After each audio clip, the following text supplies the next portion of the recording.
السلام علیکم ورحمۃ اللہ وبرکاتہ۔ ناظرین کرام، امید ہے کہ آپ تمام حضرات خیریت سے ہوں گے۔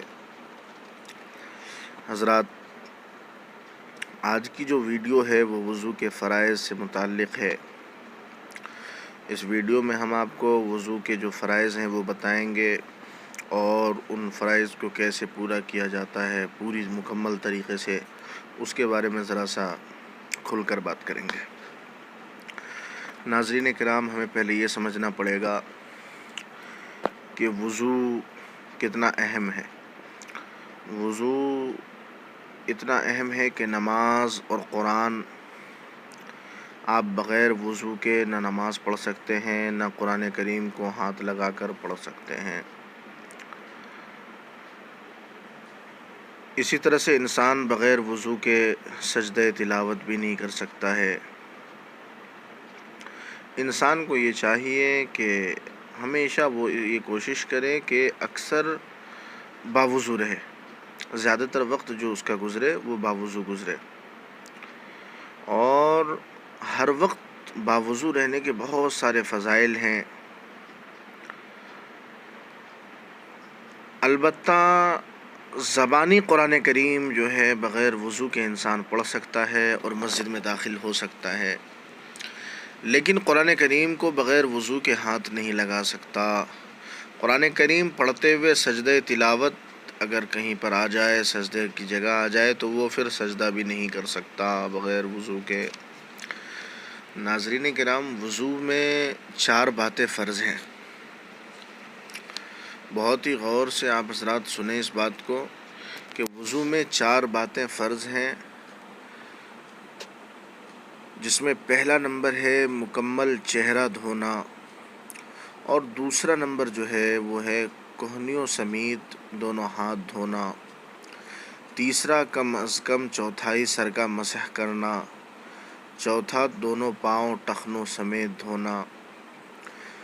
ناظرین کرام، پہلے نمبر پر ہے مکمل چہرہ دھونا،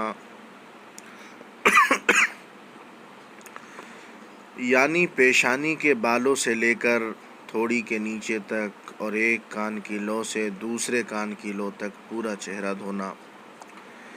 پیشانی ہے ہماری، اس کے اوپر میں جو بال ہے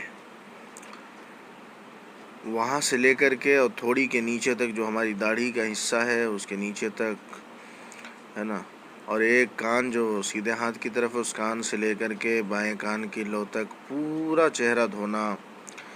داڑھی کا خلال بھی کرنا چاہیے تاکہ پانی اندر تک پہنچے۔ ناظرین کرام، دوسرا نمبر ہے دونوں ہاتھ کوہنیوں سمیت دھونا، یعنی جب ہاتھ دھوئیں تو اس بات کا خیال رکھیں کہ کوہنیاں بھی اس میں شامل ہوں۔ بعض حضرات کوہنی شامل نہیں کرتے ہیں، اگر کوہنیوں کو شامل نہیں کیا گیا تو وضو نہیں ہوگا۔ تیسری بات، کم از کم چوتھائی سر کا مسح کرنا چاہیے۔